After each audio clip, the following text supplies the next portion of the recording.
of Indonesia versus Philippines once again as we jump into the land of dawn with Taz starting on the orange buff and Del Rosario doing the same on the opposite side. Slow start for both these junglers. They are tankier junglers essentially, so they are going to be playing a lot more for utility, but I guess Taz on the Akai can be a lot more aggressive. And just like that, you can see that the Philippines, they really enjoy using Villaluna to get a lot of information and just be a big nuisance. And you can see the response coming in from the Indonesian players. The Philippines already dictating what the movements are going to be. Both teams, again, just fighting for that mid control that is so prio, so necessary now in this current meta. Both Taz and Del Rosario are looking to go for this Lethal Wanderer, but it does feel like Indonesia will have a bit more of an advantage with the faster wave clear in the mid lane. That's the Lethal Wanderer secured by Taz, getting him a bit more XP and gold to play with. So he'll have that power spike very early on, already at level 4. As we mentioned, the wave clear game is now being a lot more monitored, a lot more managed by the players from the side of Indonesia. They've suffered from it once, they are not trying to suffer the same fate again. So right now, they're just moving around, and I think before the first turtle spawns, it's going to be relatively slow, but as I say that though, uh-oh, there you go. Ooh. That's the barrier with a wild charge. Psychos now going to be caught. First blood over to Philippines, but look at Taz. He's able to bring the members back in with a heavy spin. Del Rosario going to fall. The jungler for the XP lane, and Dapda will be forced to flicker out of there. Villaluna a bit late on this rotation to match up against the Indonesian mid laners, but it is still just going to be a 1-for-1. So 1-for-1, so both teams now holding their own, but this is where things get a bit hairy. The first turtle, where everyone has their ultimates, we have to see who can actually weave in the better team fight. No ultimate for Del Rosario just now. Taz gonna go for it. Will be able to secure the turtle with a brilliant retribution.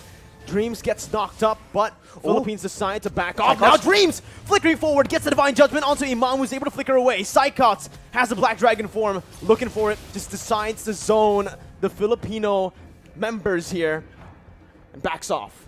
Back away, and we can take a look at how the changes have impacted this Faramis, right? The Cult Altar was used in that fight, and with one single spell, the rest of the team from Indonesia is able to melt down that HP bar. So it really isn't an all-win teamfight solution, but it is very situationally used to help save members from big burst damage.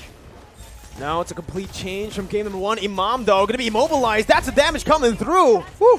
Sniped down by Brands, but the kill will go over to Hijume.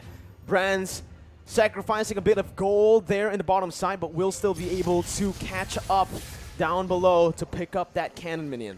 With stronger laners on the hands of the Indonesian players, they are now able to actually match the aggression, the fights, the skirmishes from the members of the Philippines, and now you can see that the Kaja pick is just having a lot more impact. This is what they wanted to do in game number 1, but the macro play coming in from the Philippines was able to deny that. That won't be the case for this game though, and now this becomes a contest of proactivity. Who can have the higher work rate, the more versatile maneuvers, and just the more proactive plays. And this is the reason as to why I felt like the Leslie should have been the one, the hero, to be banned out by Team Philippines. Because you can see, on this Leslie, sure, you're very vulnerable, but you also are really good at actually going at duels up against the Beatrix. I would actually say in a 1v1, it's skill dependent, but Leslie has a bit of an edge. Why? Because he doesn't need to target any of his skills. It's not a skill shot. Meanwhile, for the Beatrix, you need to go for those render shots to actually be able to compete in that range battle. They have to be careful though, because Soriano has the Blade of Despair completed, and it will be a big factor in the next fight. The turtle is being pressured for both teams, but it seems like the Indonesians will have a bit of a lead in the control game. Divine Judgment and the Petrify. Imam going to be able to pop the Cult Altar. Taz against 3 members, still able to secure the turtle. Right now, Psychots jumps in with the Black Dragon form, zoning the backline away. Dapda going to be pinned down onto the wall with the heavy spin, and that's Hijume who picks up the killing spree. Everything going well for Indonesia, and everything going wrong for Philippines in the early game of Game 2. They lose a member to the pickoff, they lose a turtle to the steal, so Indonesia is completely taking over and looking completely different. Is this a momentum thing? We'll just have to see. Hijime with the Ice Queen's wand right now will ensure that the Filipino members need to be a bit more careful, even more careful in how they want to position. They've been getting caught out without that slow as well. Brands has just been farming up a storm. I really want to take a look at these items, right? It's a good steal by Soriano, but he got full turret gold, clearing waves constantly. He should have more gold than Soriano here with the assist that he got as well. But here in the mid lane, the bottom side river, Del Rosario going to be chained up again, and that's the pin down by the heavy spin. Del Rosario going to fall for the second time in this game. Dreams with another divine judgment over to Imam, as that's an Ibiru's passion dealing no damage over to Taz, who jumps in again. Soriano zoned away, but the damage coming from Brands, shooting him down. Dapadap finally rotating towards that bottom side, but it's a bit too late once again. Team Philippines falling more and more behind as we go and progress into the game.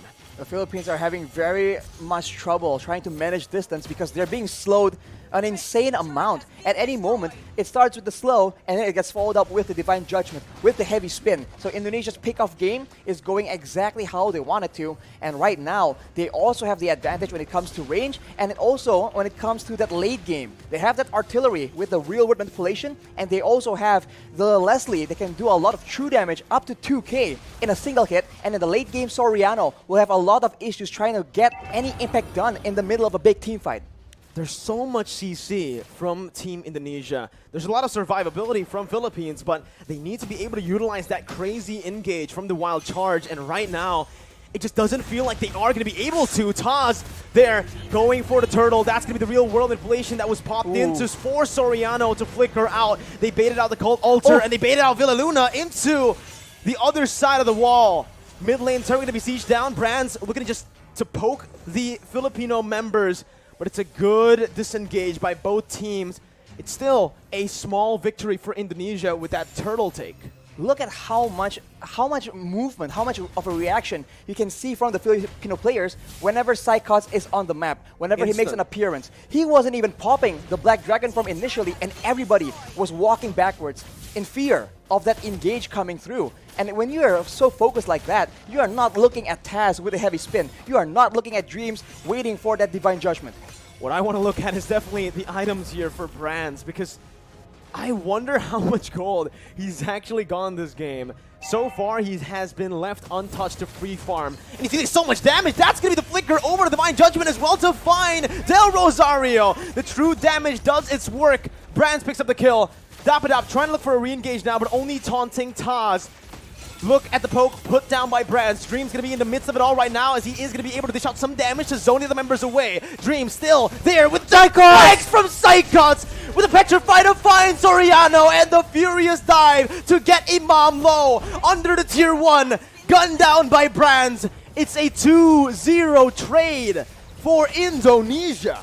Unreal execution coming in from Indonesia right now. We thought that Psychots was the main distraction. He was the one coming in from behind. You barely notice it until it's way, way too late. Let's take a look at that replay right now. The fight was breaking up. There's a lot of action back and forth, and Psychots out of nowhere. The tower doesn't even matter because it's way too low. Indonesia able to actually push Philippines into a very uncomfortable position, and now with all the advantages when it comes to crowd control, when it comes to damage, they are looking at a cruising victory in game number 2.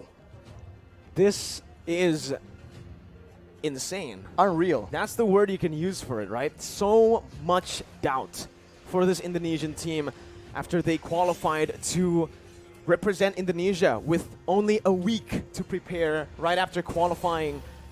Still able to play super well. And now they're rotating towards that top side. Taz soloing that lure. Del Rosario caught no one there to help him out. Has to use the wild charge defensively and will lose out on a lot of HP. Brand still is able to get out. Has the flicker. They're going to go in for another re-engage here. Just some poke down onto the frontliners. And you can see that true damage, Arashi. I really wonder what the items are looking like right now, because the damage is pretty unreal already in 9 minutes for a Leslie. It comes with a true damage, and when you're concerned about the true damage, you can actually feel the burn coming in as well. Look at the items, as you mentioned. the Windtalker, the Endless Battle as well, allows him to get so much more burst damage initially, and after that, the Berserker's Fury allows him to dish out a healthy amount of DPS. On the other hand, you can see the Yve, right? Hijumi with the glowing wand, all these tanky members are taking percentage HP damage whenever he's dishing out these spells, and they are absolutely spammable, and the siege game is dangerous. Luna going to be caught in that real-world manipulation. Imam as well, zoned away. The wave manipulation from Indonesia, absolutely phenomenal, as they are going to be able to use the Lord down below to pick up a turret. With Psychot zoning the other members away with a Black Dragon form as well. That's base turret number 1 taken down. Top side pushing in, but Indonesia will decide to just play it slow. Clear out the mid lane and reset. They have an absolute advantage when it comes down to those siege situations. Having the Yave, having the Leslie means that you do not have to go and force those fights, because there's no other way for the Philippines to dish back that kind of damage. Soriano is the only solution they have, and at this point, when the only option you have, when you only have a single option, it becomes very easy for your opponents to try and adjust to that. But the Philippines, it seems like they are not willing to completely concede control just yet. They need to be very careful though, because the flank game, that flank game is just so on point from Indonesia right now. This is what we saw in Game 1, only just the opposite happening here in Game 2. Indonesia having control the whole 10 minutes early on. Philippines with a very similar flanking position here to look for something, but it's going to be a concealed play from Indonesia. And oh my god, Dream finds the Divine Judgment onto the best possible target. Soriano's out. Dapadap has to flicker out, but Psychos chases him down with a passive. Dapadap still surviving here. Only one member taken down, but that might just be the member that Indonesia needs to pick up some more base turrets. That high ground control is no longer available for Soriano. Dapadap trying to go in for some damage right there, but it's actually be petrified from Imam. He's going to be taken down. The wild charge in desperation. Villaluna in the back has to back off.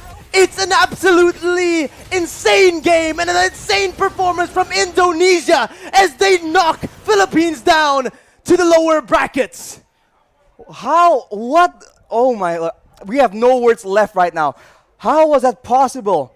That is insane from Indonesia. The awareness to know where are the members from the Philippines, who to target in the middle of everything against a team as patient, as disciplined as the Philippines.